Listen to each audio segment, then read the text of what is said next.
Ladies and gentlemen, welcome to a new episode of Running on Scuffs. I am your host, Mr. Justin Seeger, and I am here in the Scuff studio ready to talk about some Talladega. We always enjoy talking about Talladega, and it took Talladega for us to get Mr. Mike Daffner back on the stream.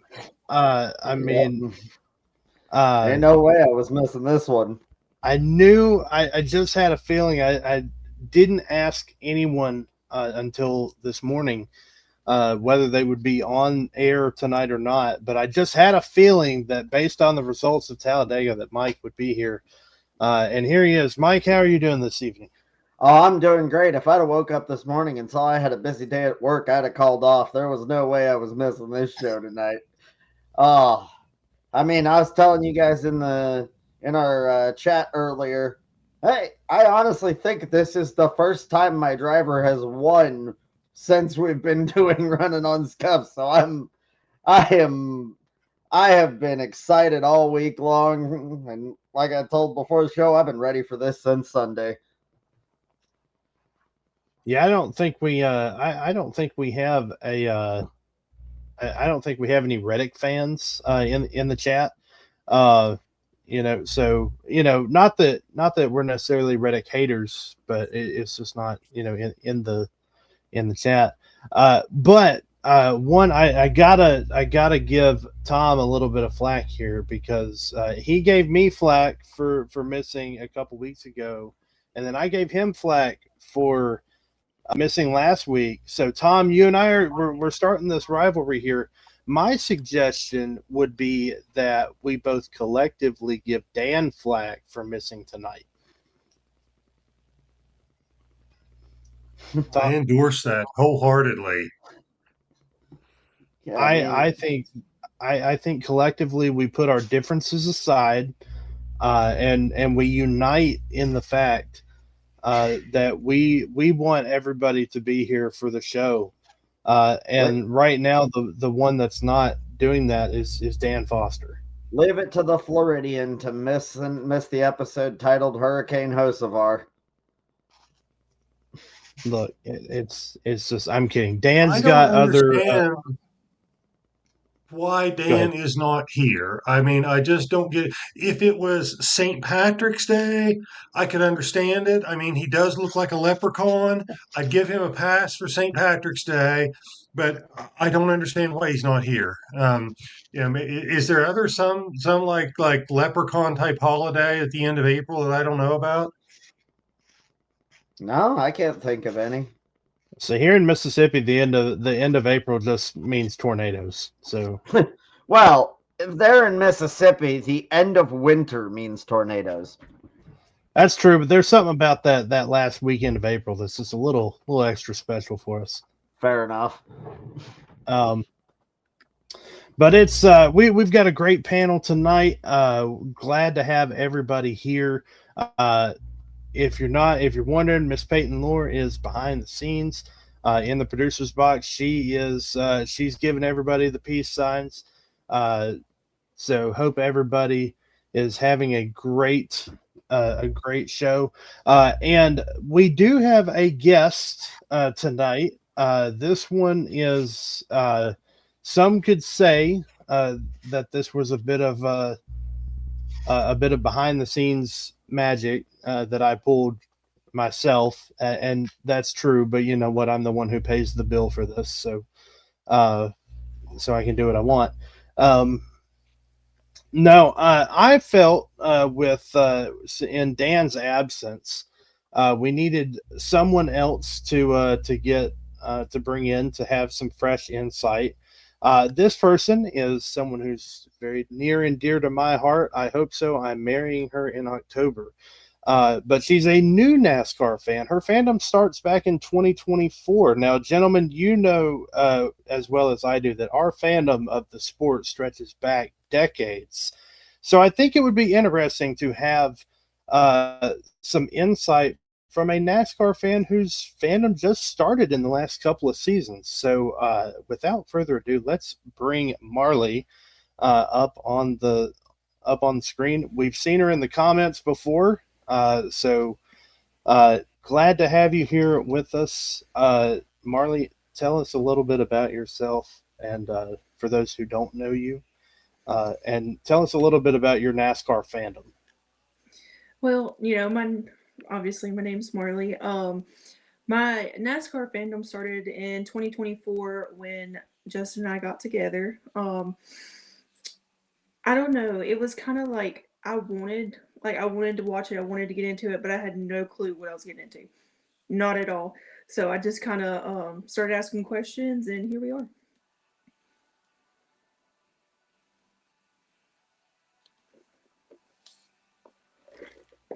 And she's not in. She's not entirely.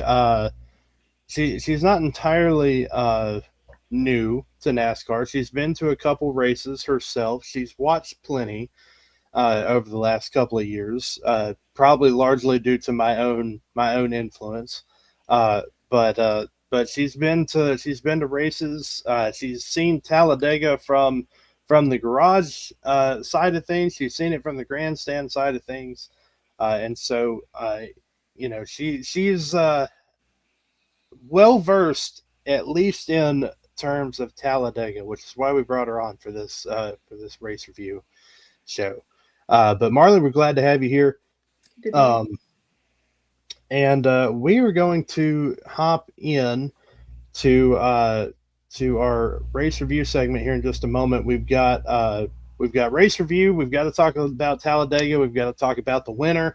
I know Mike's just waiting to do that, so we're gonna hop on board with that. We'll talk about the race at Talladega. We've got a pretty healthy slew of stories to talk about as far as announcements goes. So we'll talk about those as well, and then we'll wrap everything up with a Texas-sized preview. So without further ado, let's hop into the race review segment.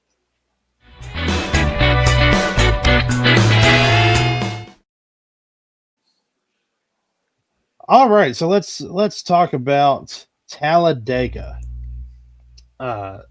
What can you say about Talladega other than it's wild, it's chaotic, almost like the winner of this most recent rendition of Talladega. Carson Hocevar, the Hurricane, if you will, has broken through, and we're glad to have a brand new winner across the start and finish line. Carson Hocevar, we've been talking about him. Everyone's kind of wondered when he was going to get that first win. It comes at Talladega. It seems kind of fitting for someone of Hocevar's stature and his caliber. So let's talk about it. Let's go around the horn and get our thoughts on Carson Hocevar getting his first career win at Talladega. I'm going to start with Mike because I'd be remiss if I didn't. I'll try to keep it short and sweet because otherwise I could talk for an hour just myself.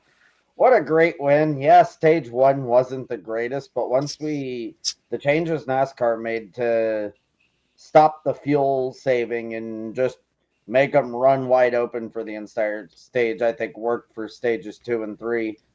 But yeah, I mean, just an incredible win. I think like around the final laps, my heart rate got up to 131, and then at the win, I think I saw it at like 162. So I was just like, I was pretty much had the heart rate of a NASCAR driver when I was celebrating it. There's truly nothing quite like experiencing your driver win, even if it's the first time, especially if it's the first time getting to see your driver win, whether that be on TV or in person. Well, and especially at Dega, because the entire time you're just waiting for them to crash. Like you're anxious as heck until they take that checkered flag. I had a good friend of ours, and our producer Peyton's better half, Logan. He was sending me condolences for how both of my drivers, both of my fandoms ended up, and I said, it's okay, but it's Talladega. I expect both of them to wreck out. Pretty much every time we come here, I'm like, I'm expecting it to end badly. Tom, what about you? I think I know Mike enjoyed it, but I think Mike has some rose-colored glasses, so I need some fresh perspective here. What did you think about Carson Hocevar getting his first win? Wait a minute. Hold on. Time out. We're here to talk about racing? NASCAR? Talladega?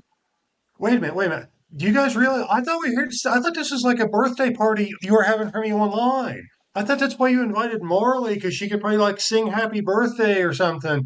My birthday was yesterday. I thought this was about me. I thought we were celebrating my birthday. But if we're going to talk racing, I guess we can do that. But think you guys are overlooking that, like, I am like arguably the most famous person ever born on April 29th.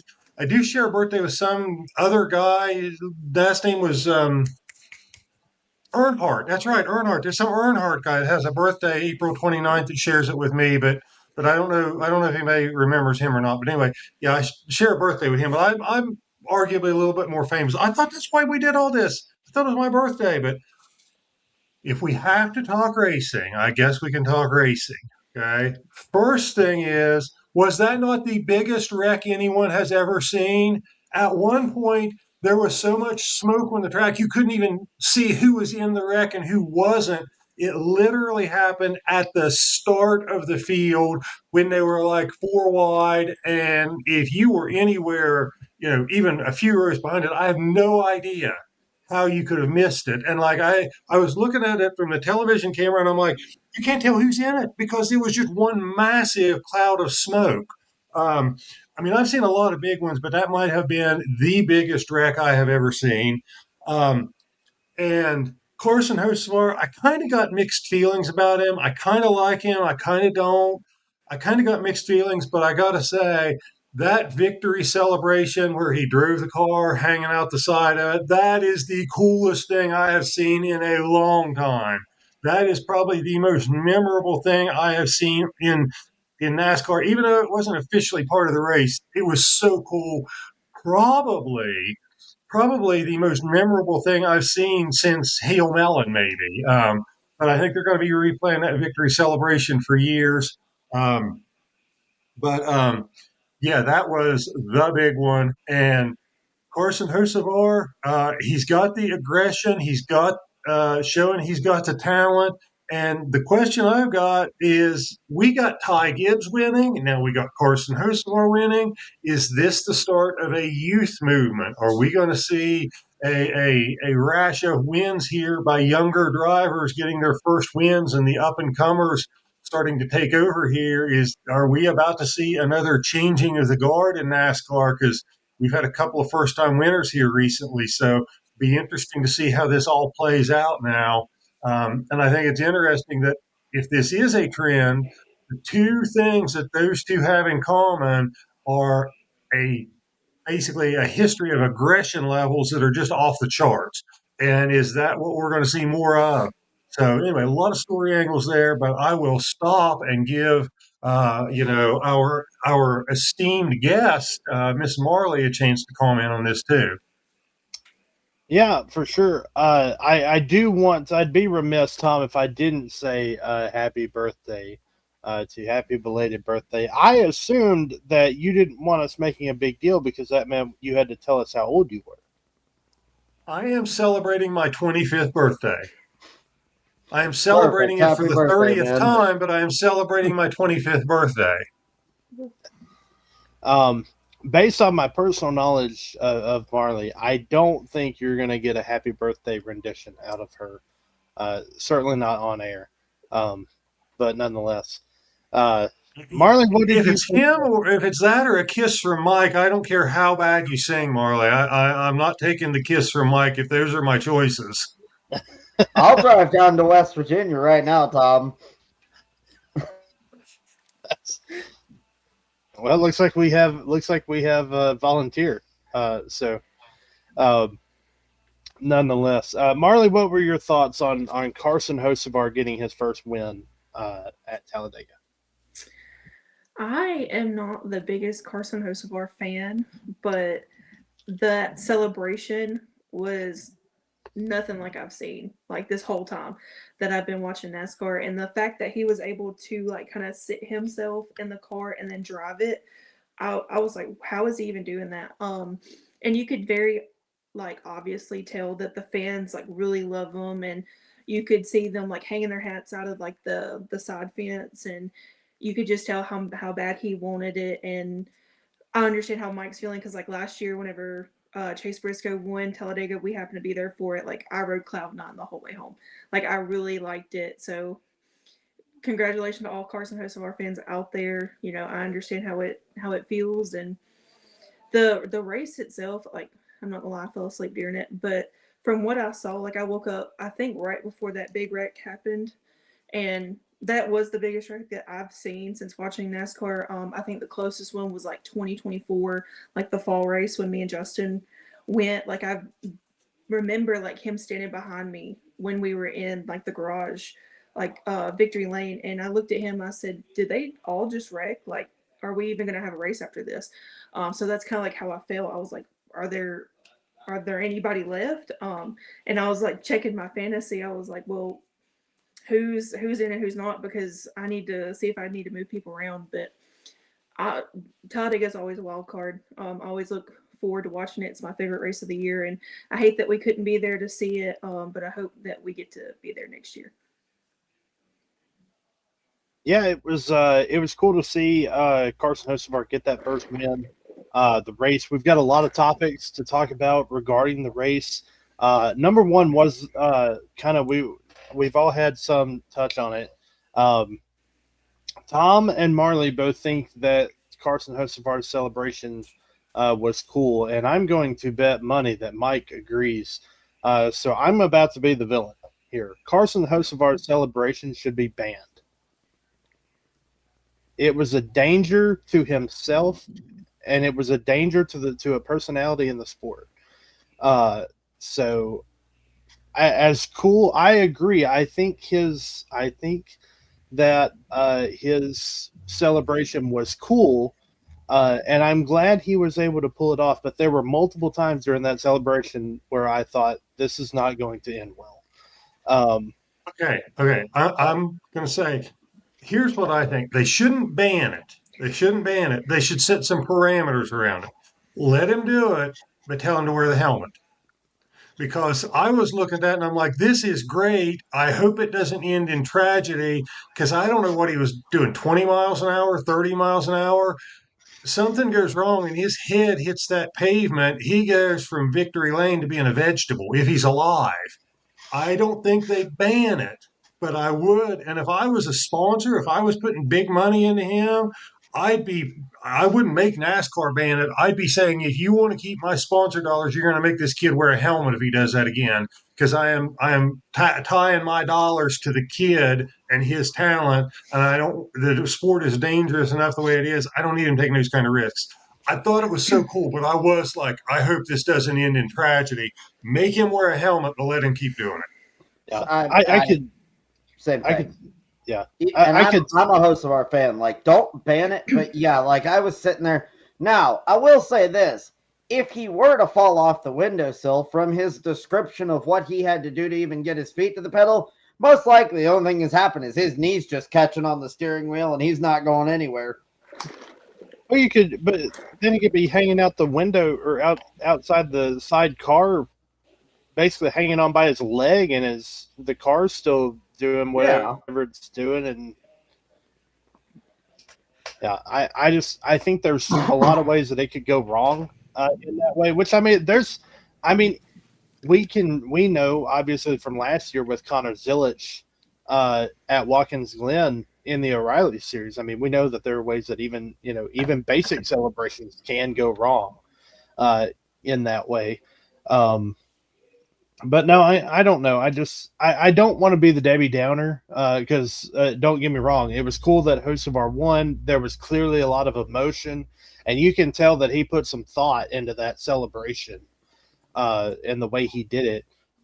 But Carson Hocevar is an incredibly talented driver, and he's a great personality for the sport. Last thing we need is for him to get injured or anything like that. And like Tom said, certainly the sponsors, if I'm putting money into you winning these races for me, then I want to see a little bit more, just a little bit more. Maybe not ban it, but maybe some parameters need to be set for it, just to keep it in check.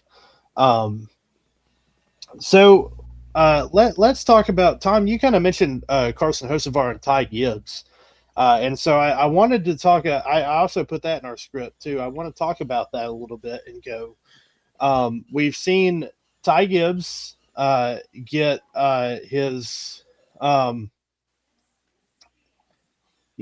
Seeger brings up a good point about the backflip from Carl Edwards.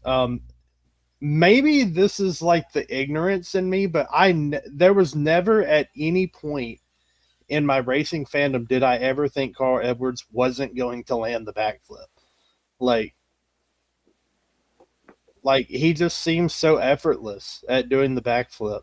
And so there was never any point where I was just like, oh, is he not going to land this? Because I don't know. You guys can you guys can chime in on that if you want. But no.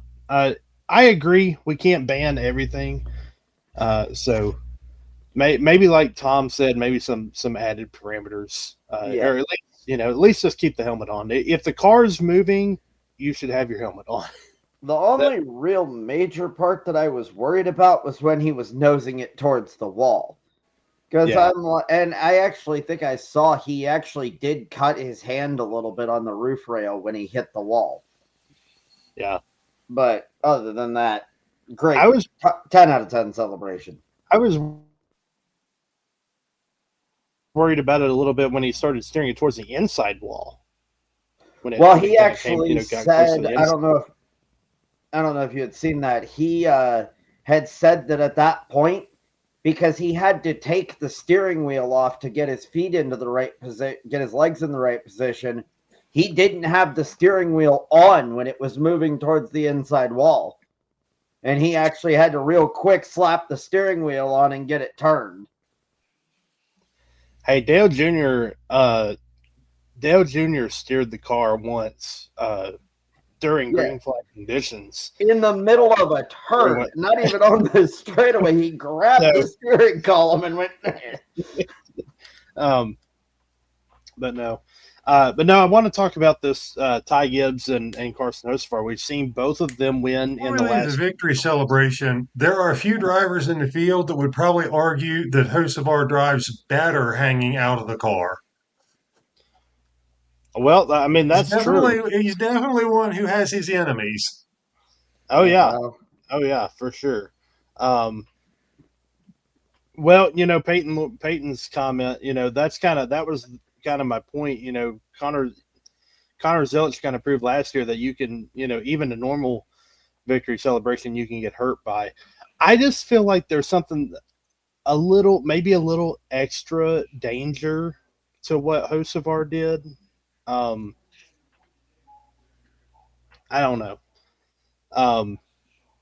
Whereas Connor Zilic, you're just, all he did was stand on the side of the car wrong.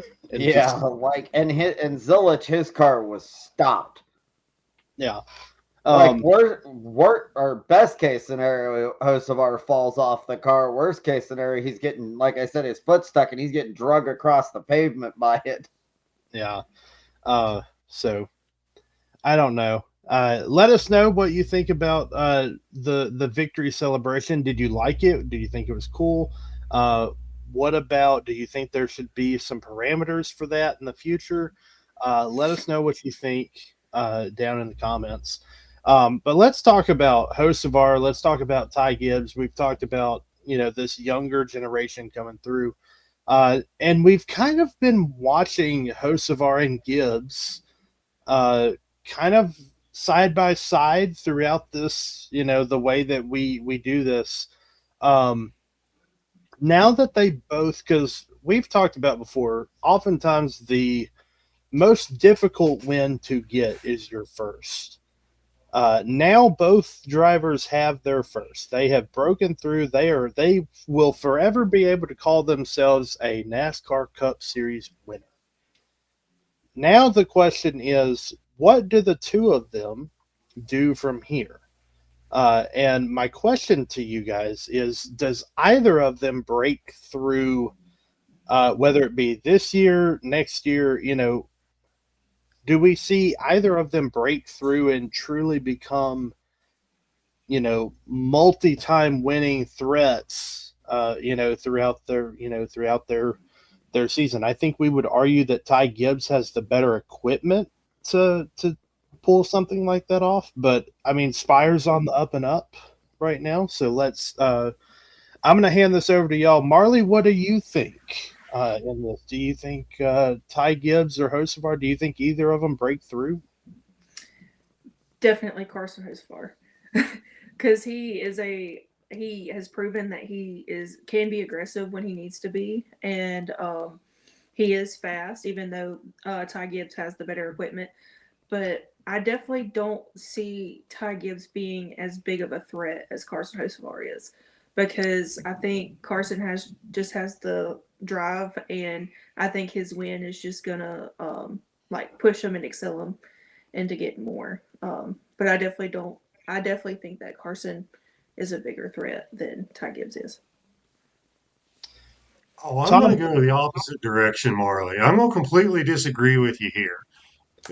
No, Ty Gibbs is finally driving like he's driving JGR equipment. Okay, you could see this win building up. His finishes in the last several races, I think it was about 8 or 9 races, fourth, fifth, sixth, fourth, first, and then ninth. So you could see that win coming with the consistency that he had. He was running in or near the top 5 every week.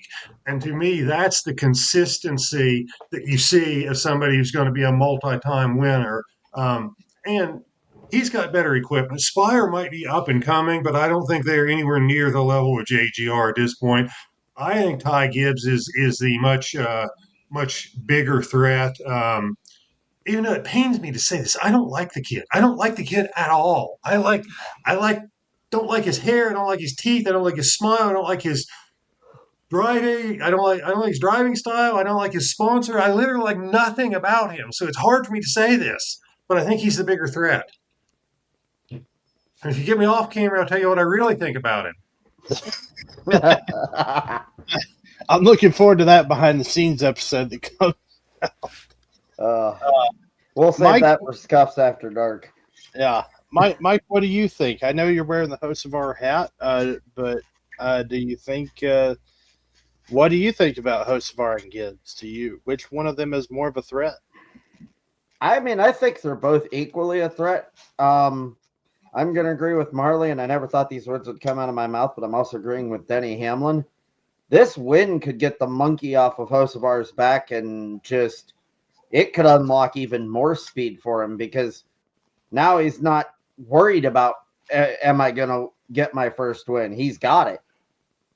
So it's like, you think he was aggressive beforehand. I think we're about to see a whole different Hocevar show up starting this week at Texas.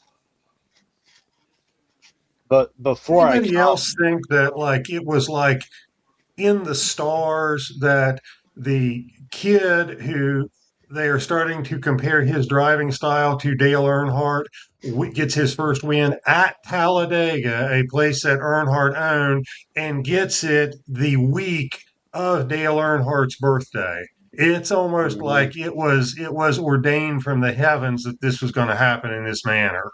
Well, and not only that, but with the final caution of the race, where it was at Daytona, Jones got into the back of Hocevar, spun him out, and he spun, I think it was into Allmendinger, if I'm not mistaken. And then in this race, Allmendinger gets into the back of Hocevar, bumps him, and knocks Jones out of the line. It's like, okay, something's like, okay. Like the same 3 cars were involved in both incidents towards the end of the race. Yeah, it's funny how things come back around in such a way. If that means anything, that means at the Daytona night race that Jones is going to win and Dinger's going to get spun by Hocevar at the end. I don't know what Logan Morris is doing right now. Peyton might be able to give a better insight on that, but somewhere he just sat up and was like, Eric Jones is going to win. That's all he heard. He just sat up real quick there.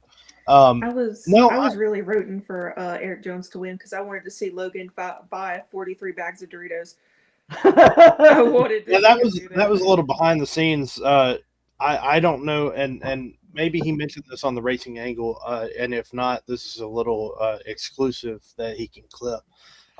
Logan Morris said that had Eric Jones won that race, he was going to purchase 43 bags of Doritos. And I really wanted to see that happen. I really wanted it. I'm happy my driver won, and I still wanted to see that happen. I would have accepted that as a consolation prize had Hocevar finished second to Jones. By the way, we're talking about Logan a lot. So if you're not, be sure to check out the Racing Angle. He's a great friend of ours, great friend of the shows. So definitely want to support him in what ways we can. But yeah, before I mention Peyton. Wait. I got one more thing to say since we're talking about some like improbable things here. Where is our most loyal viewer, Mike Hora, tonight? Because Cody Ware got stage points. Mike Hora is always talking about Cody Ware and the Ware Racing Empire. He got stage points this week. I got Mike's cell phone number. I was texting Mike Hora. I'm like, oh my gosh. I'm like, your boy got stage points. I'm like, we got to talk about this on Scuffs this week. I can't believe he's not tuning in. I can't believe he wasn't like commenting 1 second after we went on the air about Cody Ware and stage points. Hey, Cody Ware actually also. No, you're good. He also finished on the lead lap.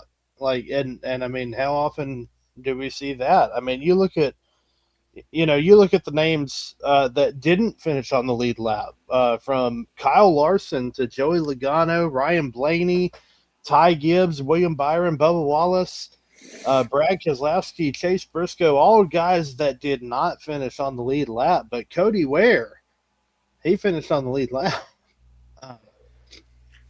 So always good to see. For running at the back, avoiding the big one. Hey, how about a shout out to Chad Fincham for leading laps at Talladega? I told Marley, I think this was right. She was kind of dozing in and out, and she was like, "Who's leading?" I said, "A guy you've never heard of." Yeah, Chad Fincham and Cody Ware were at one point were up at the front, and I think that might be what put Marley to sleep. That's what made me go back to sleep. Yeah, but also Hocevar and Ware were actually both in the big one. Now, Hocevar avoided actually hitting anything. He just ended up with flat tires from debris. But I don't know if Cody Ware hit anything in it. When it comes to races like Talladega or Daytona, a lot of times it's not about if you avoid the wreck, it's if are all 4 tires still pointed the same direction. And if that's the case, then we still got a shot. So that you don't want to see those cars start crab walking down pit road. That's usually not a good sign. Hey, y'all, by the way, Ty Gibbs, his car was crab walking after the big one, and he still got back out there and wrecked again. And then who was it? I forget. Was it Ty Dillon? It was somebody that after the wreck had to drive in reverse onto pit road because they lost forward gear. Yeah. I forget who that was, but that was like, I don't think I've ever seen a car backing onto pit road before, but sure, why not? I think that was Suarez. I may be it wrong. Might have been. Okay, Jason said Suarez in the comments, so I was correct in that.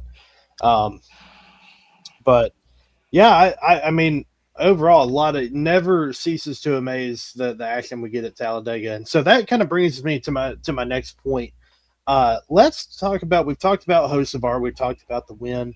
Let's talk about Talladega. Let's talk about the race as a whole, because there was a lot of things going into this race that we weren't sure about, with NASCAR changing the stage lengths, trying to kind of break through that strategy. Let's talk about that a little bit.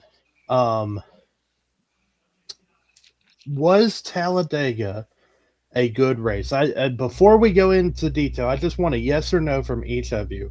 Was Talladega a good race? Yeah. Okay, a very reluctant yeah from Tom. Mike? I say yes, but only just slightly over, or actually slightly less over. I'd have to go back and look. Stages 2 and 3 were good. Yes. Marley, what about you? Did you think it was a good race? Overall, yeah. Okay, so we've got some good. We've got some yes and no's in the comments. We've got multiple ways.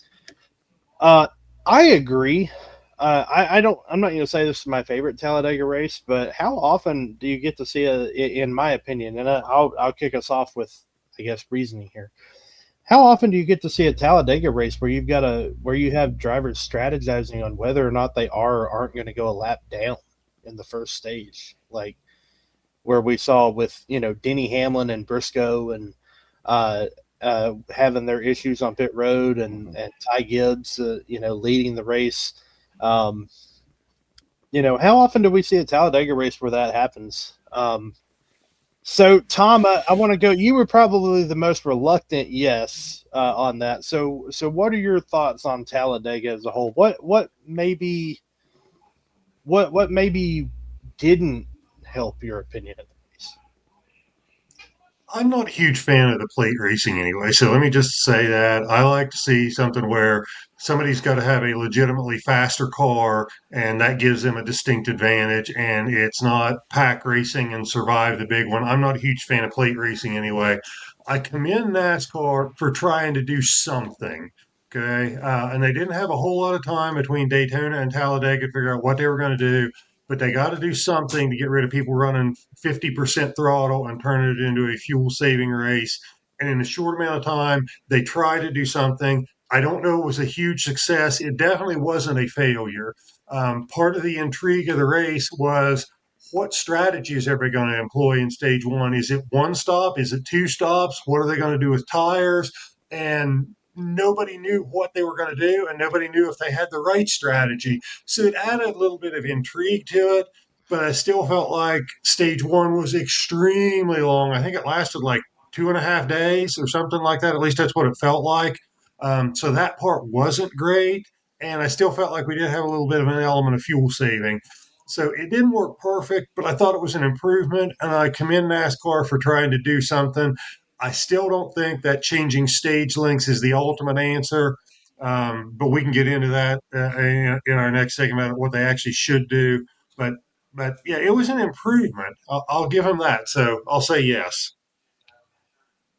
Yeah, I agree with pretty much everything you said there. I don't disagree at all. I think that it definitely was not a failure. Um, I think we just live in a time now, especially with this next gen car. I think we just live in a time where these teams, if they can find a strategy, they're going to find a strategy. And I mean, if they're gonna, they're gonna try to save fuel if they can. I mean, it's not really from an entertainment standpoint. I get it, but on their end, it's not their fault. They're just trying to do whatever they can to try to get a win. That's what they're paid to do. So I think the strategy in that way. I'll tell you what I think the biggest problem is. I think it takes too short of amount of time to change tires on the car. If we had 5 lug nut wheels where it took longer to change tires than it did to add fuel, then maybe the strategy would be a little bit different. But now we've got it where they're waiting on fuel. But So this poses the next question here. We'll kind of jump into this because we're going a little over on time here. So what could or should NASCAR do in order to maybe fix it, maybe take another step in the positive direction? Mike, I see you've got a comment on this. So, a couple of things. One, I really did like the email that NASCAR sent out to the drivers that when you're blending onto the track from pit road, you have to get up to track speed before you're allowed to blend in, because it got rid of that dangerous zigzagging stuff. But my solution for this, and I've been saying it for years, just get rid of the stages at super speedways. Just try it there. Get rid of the stages, or at least get rid of the stage caution like they tried the one year with the road courses. You get rid of the stage caution, and it is what it is. You still get the stage points, but the race doesn't go yellow. Yeah, it's my personal opinion. I know that, Fox and NBC and they're probably screaming right now, no, don't get rid of the stage cautions, because that's, but that's my recommendation at every race. Even a better reason to do it. My recommendation at every race is that we get rid of the stage cautions. I think we keep the stages. I like the idea of rewarding drivers running well throughout the race, especially at super speedways, because back in before we had stages, we had drivers who, and we still have drivers who hang around in the back at super speedways, but it was more so back then. We would have, some of your star drivers would hang out like 3 seconds behind the main pack, and not even attempt until you get to that last 50 lap run. So I like the stages for that reason. But, I think we should get rid of the stage cautions at every racetrack. And I would put the stage lengths. If, let's say, you're at an intermediate track and your fuel run is 80 laps or so, I say you make stage one end at lap 75. And you put it right at that stage length. And that way, if you're in the top 10, you're probably not going to sacrifice your position on track in order, because you want to get those stage points. But if you're 11th or 12th or 13th, maybe you go, well, I'm probably not going to get any stage points. So what if I pit on lap 72 and take advantage of fresh tires? And it just adds a natural strategy. So that would be my recommendation. I don't think that brings a strategy, because most places you go a lap down if you pit. So I don't think that is going to work unless it's a road course or a big track. Well, you're going to have this would be like removing the stage cautions. So, I mean, you're going to have yeah. Oh, You're gotcha. talking So you're about removing make it stage green cautions. flag. Okay. Yeah. That does, So okay. Gotcha. Yeah. Yeah, because Gotcha. he's talking about make it green flag pit stops. Yeah. So you're making yeah, I got a completely different idea, and I like getting rid of stage cautions. I would love to see that everywhere. I'm completely on board with that idea.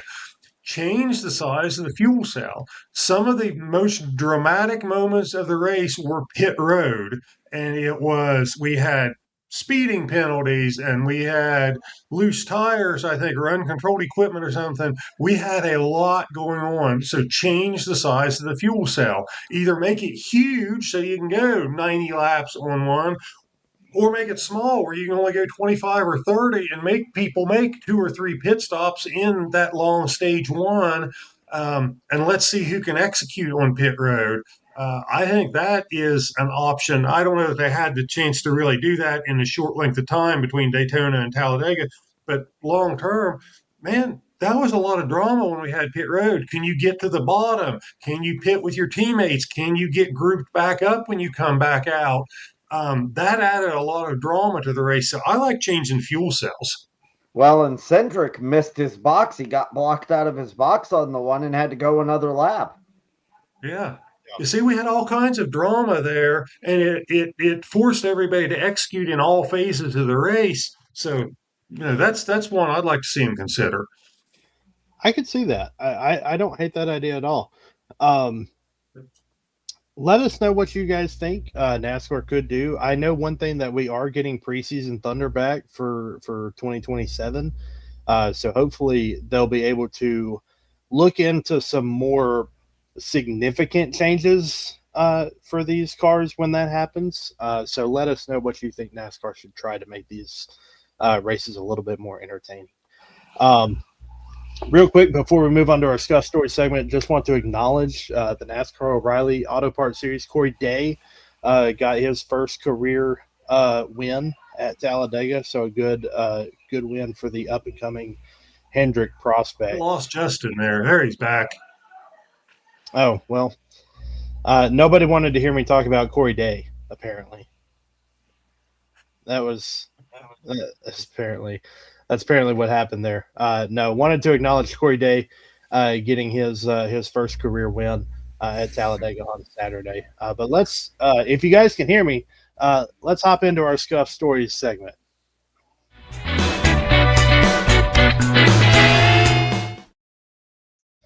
All right, big news coming out on, I believe it was Friday of last week. Big news coming out.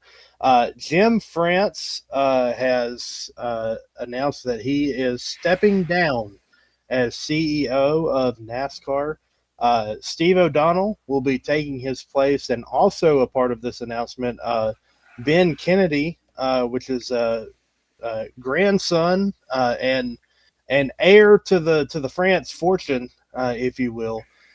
He's been promoted to COO. So Jim France, I think, saw the writing on the wall. That one of the cool things or interesting facts is this is the first time in NASCAR's history that someone not a part of the France lineage has been named CEO of the sport. So Steve O'Donnell's been a part of the sport for a while. A lot of people have been talking with him. They've talked with Ben Kennedy about what the direction of the sport looks like going in this general direction. Mike,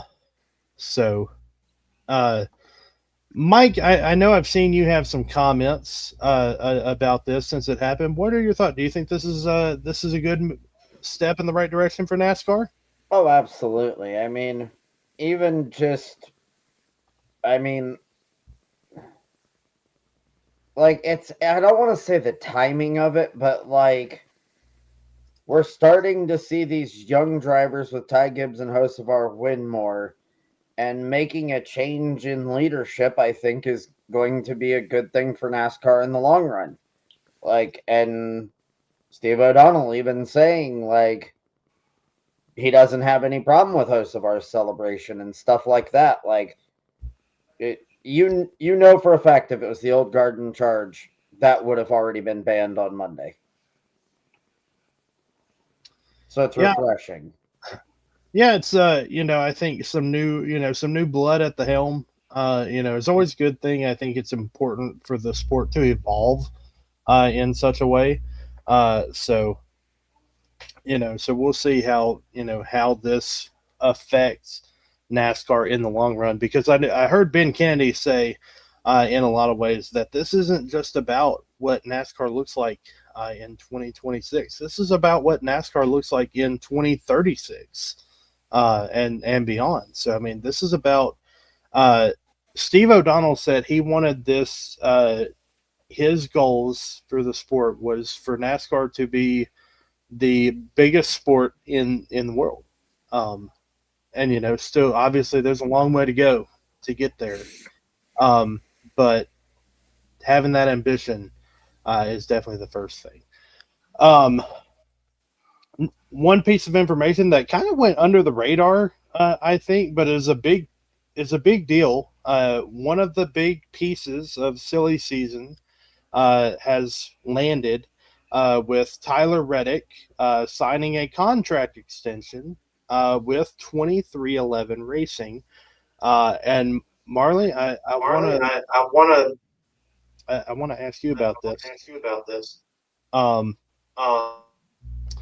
where's what do you think about Tyler Reddick getting a contract extension? You've seen him, the way he's run this. What do you think about Tyler Reddick? If I was Michael Jordan and Denny Hamlin, I would have handed him a blank check and said, "How much money you want?" Because it's clear that he's on fire, and I don't think that he's stopping anytime soon. And the contract extension definitely did make sense because of the amount of like attention and stuff that he's bringing to the team. And there's a lot of speculation online that like it has something to do with the lawsuit and stuff that 311 had with NASCAR. Obviously, I don't think that there's any truth to that, but I just think that the kid's got more like, he's been on fire and he's got a lot of drive, and I definitely think the extension makes sense. And I definitely think that, what's the word for it? I definitely think it was predictable. Like I would have done it if I was Tyler Reddick. Yeah, I agree with that. I think, I agree with the statement of if I were Michael Jordan, I would have handed him a blank check and I would have said, "Look, kid, how much you want?" Because, I mean, we haven't seen, and we still don't know how the remainder of this season is going to go for Tyler Reddick. That we still have, nearly 75% of the season left. So we don't know how the rest of the season is going to go. But it's just crazy to think that Tyler Reddick has already had a season that most drivers would dream of having 5 wins in a season. Clearly something has clicked for them. I don't know if it's just this year. I don't know if it's just this part of the year. But Tyler Reddick has proven that he can win races, and that 45 group has proven that they can win races with him. Tom, what do you think about Tyler Reddick getting a contract extension with 2311? I think it makes total sense from the 2311 perspective. I'm not sure it makes total sense from the Tyler Reddick perspective. And here is why. He's having a tremendous season, but he's driving for an affiliate. Okay. And affiliates have a bad habit of going bankrupt and going out of business, especially when they start beating Big Brother. It almost seems like there's this history, and we've seen it with teams affiliated with Joe Gibbs. We saw, Martin Truex win a championship, and Joe Gibbs said, "I'm not getting beat by my stepchild," and he raised. I know it's a little bit different scenario with Denny Hamlin actually driving for Joe Gibbs, but if I'm Tyler Reddick, I'm like, yeah, how long is Big Daddy Gibbs going to let us keep kicking his ass before he does something about it? And what he can do about it is raise the prices and say, you want these cars, you want this equipment, you want access to all our information. If you're winning all these races, the price is going to go up. I'm worried about, does it make sense from Tyler Reddick's perspective, given the history of what we've seen with affiliated teams? If you affiliate with Penske, we've seen a long run there with the Wood brothers. You affiliate with Joe Gibbs Racing, they haven't got a great history of long-term survival. So I question Tyler Reddick, like, is this the best thing for your future? For 2311, makes total sense. We'll see.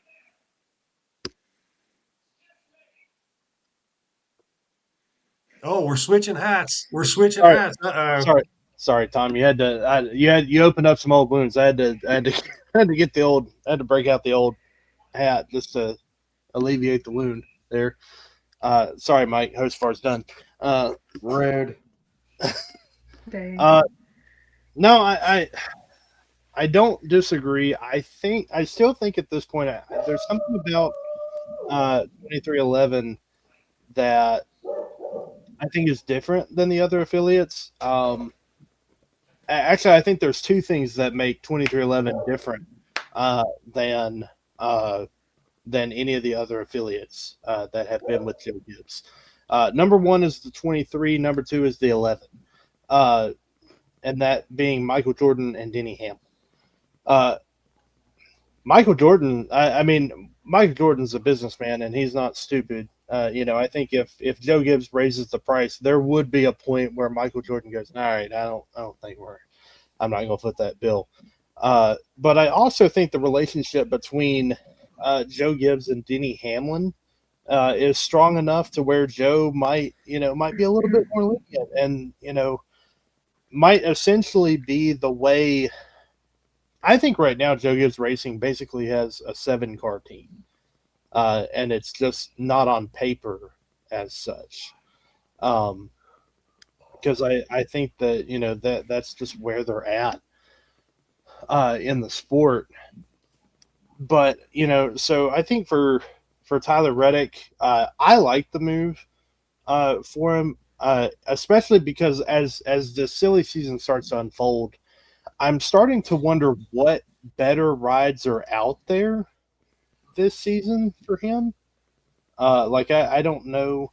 I did notice that Tyler Reddick, they only clarified that it was a multi-year extension. They didn't say how long, and they didn't really make a big deal about it being a long-term extension. So I'm wondering if maybe Reddick thinks down the road a couple years there might be a better option at Gibbs in the long run.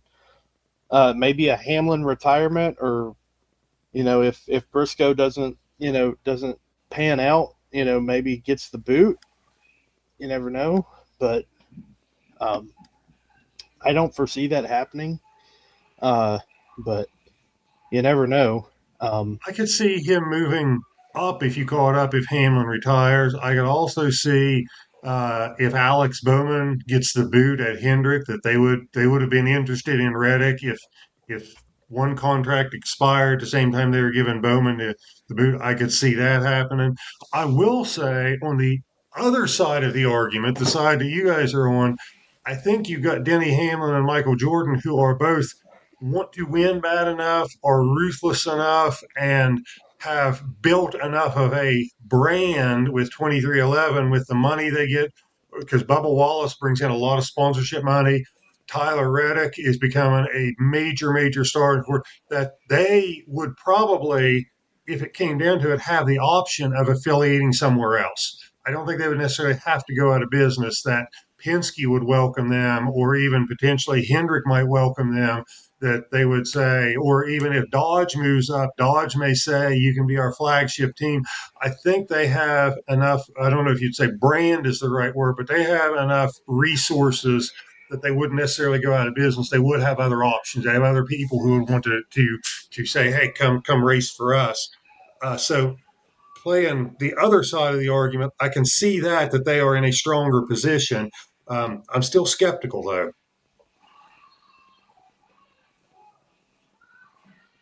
Yeah, I can see that. I do agree. I think Michael Jordan's the kind of guy, and Denny Hamlin as well. I think if Joe Gibbs and Toyota ever decided to get a little too big for themselves or get tired of 2311 beating, I'm sure Michael Jordan would be happy to go to Ford or Chevrolet and go, hey, you want to make some money? The Jordan name himself would probably be enough to get some interest involved. But as of right now, Tyler Reddick knows where his home is, and that is 2311, at least for the next few seasons. RCR has replaced Jim Pullman with Andy Street. Andy Street was the crew chief for Austin Hill in the O'Reilly Auto Parts series, and then Jim Pullman was the championship-winning crew chief for Justin Allgaier at the O'Reilly level.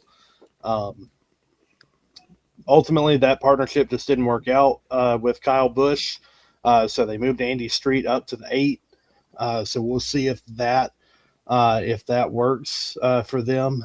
And then Legacy Motor Club has announced that their third entry, we already knew they had a third charter coming for 2027.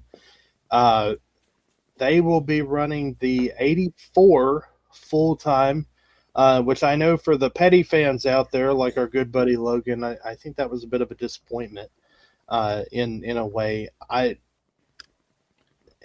So the 84 will run full time as their third entry.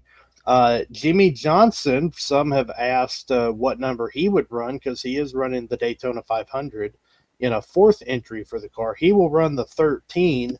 And I think of that whole announcement, I think that's the part I like the least. The 13 does not go with the 42 or the 43 or the 84. It just feels like a total outlier there. But nonetheless, so Legacy Motor Club Running has their numerical lineup. Still waiting on an announcement for that third driver for a full time. We'll see how that goes.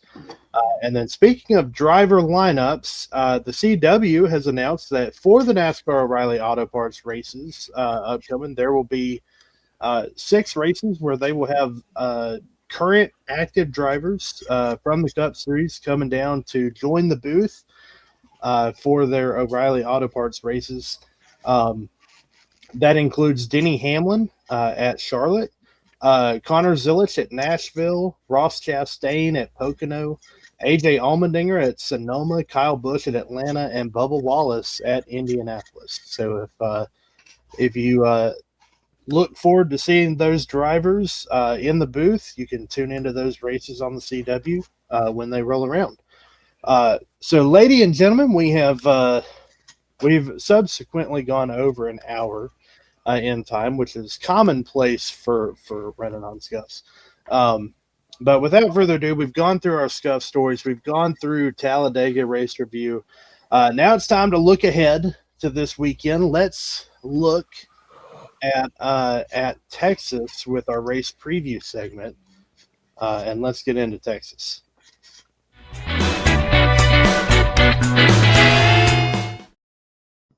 All right, so we're basically going to bypass what to expect at Texas because we'll see it.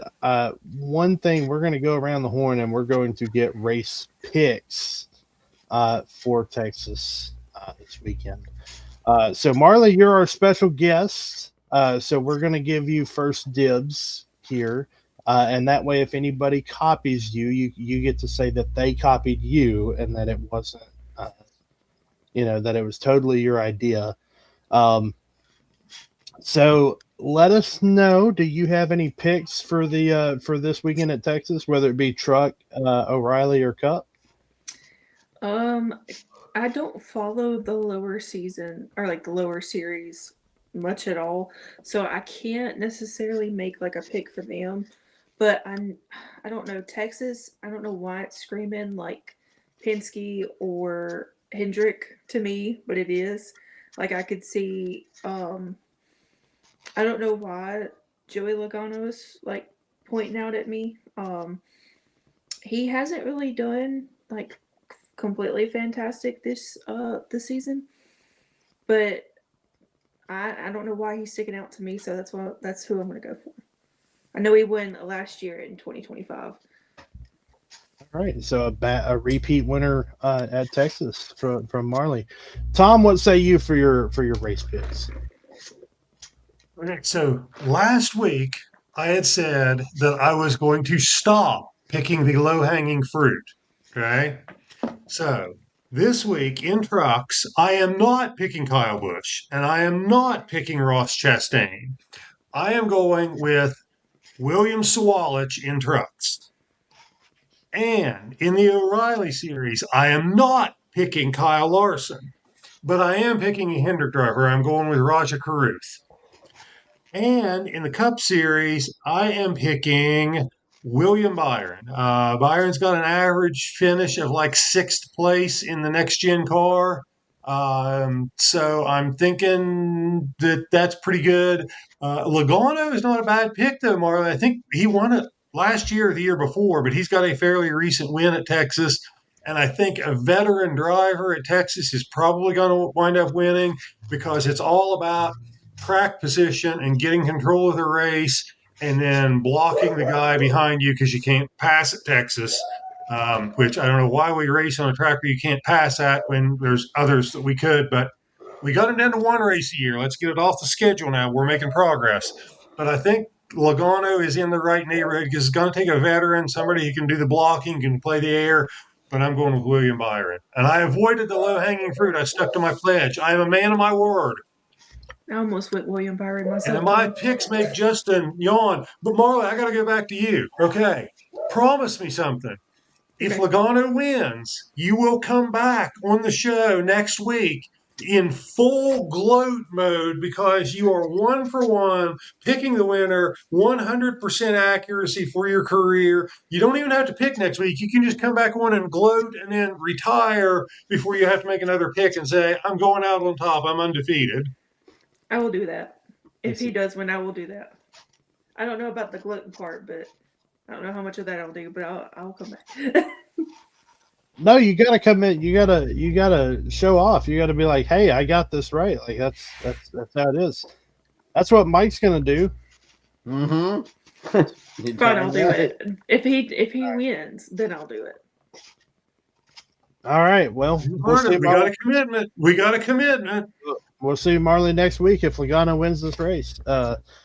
Mike, what say you for your race picks? Marley, don't feel bad. I don't follow the lower series either, but in Cup, I've got I got Tyler Reddick getting his 6th win of the year. I hope not. I'm really. I gotta ask Marley a question real quick. Would you rather a Hocevar win back to back or Reddick win his 6th? Hocevar. Oh, I'm tired of the Tyler Reddick game. This has been the Tyler Reddick show, and I'm Tired tired of them cheating Toyotas. Well, y'all I don't know about just- cheating Toyotas, but Look. I'm kind of tired of seeing Tyler Reddick win. As Justin would say and Logan would say, you just get tired of winning. Look, You know what? Between Tyler Reddick and Ty Gibbs, I'm tired of seeing winners that are 5-5 and under. Okay. Well, you definitely didn't see that this week. Dude, 6'3". Jolly the Green Giant. Yeah. See, I'm on board with the height thing. Yeah, because I'm like 6'2", but I'm tired of seeing this is like the midget racing league. Like Tyler Reddick, Ty Gibbs. I'm like, I want to see Austin Hill with the dad bod win. I can identify with that. I am taller than Tyler Reddick, like 3 or 4 inches. So all right. Well, for the truck series, I think I'm gonna go with a first time winner, and I think we're finally gonna see Caden Honeycutt break through. I think he's been getting better each and every week. I think he's starting to get used to that Tricon entry. So I'm gonna go with Honeycutt to win the truck series. I think we're gonna have a very interesting battle at the O'Reilly level, and I think it's gonna be between 2 Cup Series regulars. There's a driver who missed the O'Reilly race at Texas last year. And he's back. And that's Connor Zilich in the 1. And there also just so happens to be the driver who took over his ride at the O'Reilly level and won at Texas in his ride, and that being Kyle Larson. And so Kyle Larson's actually back in the 88, and Carson Hocevar's in the 1. So I think we're going to have a good battle between these two. But if I'm going to have a battle between anybody and Kyle Larson, I'm probably going to pick Kyle Larson. So that's going to be my pick for the O'Reilly series. For the Cup series. Way to go out on that limb, Justin. Kyle Larson in the O'Reilly series. Way to go out on that limb. I'm not looking to go out on a limb. I'm looking to be right.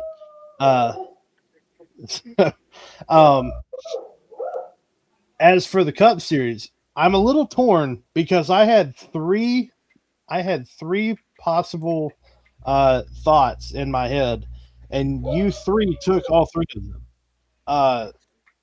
So now I just have to pick whose trailer I'm going to hitch to here, which bandwagon I'm going to jump on board, and I think I'm going to go with Tom. I think William Byron gets it done here this weekend at Texas. I think we've seen a slow start to the season for Byron by Byron standards. Texas seems to be a track that he does well at, so I'm going to go with Byron to get a win. Get him back in the top 10 in points. He needs something good to swing his way. So that's going to be my pick. Is William Byron at the Cup level? Let us know who your picks are, and let's see. I like Mama Seeger's comment. She wants to see how many Tyler Reddick can win this season. I'm interested in that myself. As much as plus. I want Tyler Reddick to win as many races as possible, and I want this season to be incredibly boring, so that at the end of the season, when Tyler Reddick's celebrating a championship, I can say I told you so, from the playoff standpoint. So we're here for Tyler Reddick. It's all about the long game. But thank you all so much for tuning in to our episode of Runnin on Scuffs. We look forward to seeing you all back next week. Be sure, if you haven't already, be sure to hit the follow button if you're on Facebook. Subscribe if you're on YouTube. Be sure to hit the like button. Share this. We look forward to talking racing every week, even if we're just talking amongst ourselves. We still love talking about it every week. Marley, we're glad to have you on this week. Glad you could join us. And it sounds like if Logano manages his way to victory lane, you'll be back next week. So thank you, Marley, for hopping on. What say you for your closing comments? I've enjoyed it. This is something very out of my comfort zone. I've been nervous this whole time, but I really did have fun, and hopefully I can do it again. And I enjoy watching every week. Even if I don't comment, know that I'm always watching. It was good to hang out with y'all, and I hope to do it again. Yeah, absolutely. Just know that no matter what, you're always going to be the least weird person on the panel. No, I mean, that's true. you're always going to be more normal than the rest of us. So in that way, Tom, what say you for your as a belated birthday message for yourself? Had fun hanging out with you guys. Want to say we kind of substitute Dan out and Marley in, and one thing became obvious as we went through the show. Making that trade, the average IQ of the group went way up. I mean, I'm sorry, but it's so obvious that I felt like I had to say it. And Dan unfortunately couldn't be here. He is, I believe, still in jail. We're trying to get him bail money. He was caught illegally selling bees. It was a sting operation. No. No, I am a little disappointed that I'm the only one that talked crap about Dan. I'm like, you guys got to up your game here. I feel like I'm the only one. And Marley, it was fun having you. Come back anytime, even if Joey Logano doesn't win. Even if Justin didn't invite you back, I'm inviting you back. Come back anytime. We enjoyed having you here. She has the forever invitation from Tom. That's all that really matters. As far as our criticism of Dan goes, I don't know what next week holds. So maybe I'll be out. So I want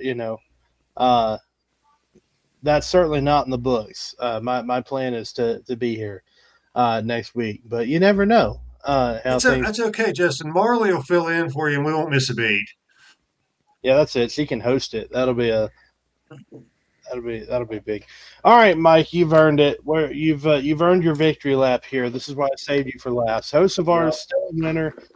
He's the defending race winner at least until Sunday. So, what say you for your closing comments? I'm always happy to be here with you guys when I can be. Marley, great having you on the show. I think Dan was just scared because he knew that he couldn't go toe-to-toe with me talking about Hocevar and his opinions on Hocevar. So I think he just decided he was going to skip. But always happy to be here with you guys. I'm going to change it up a little bit at the end. Be good to yourselves. Be kind to yourselves. Be good in general. Ride the Dente and raise hail, praise Dale. All right, there you go. As always, a big shout out to Peyton behind the scenes. I know you haven't seen her face, but she is there. She is running the show, making sure all your comments are seen. So we love you, Peyton. We thank you for being here. Great job behind the scenes in that producer role. We will see you all next Thursday for Running on Scuffs, and we'll be ready to talk about everything that happens in the Lone Star State.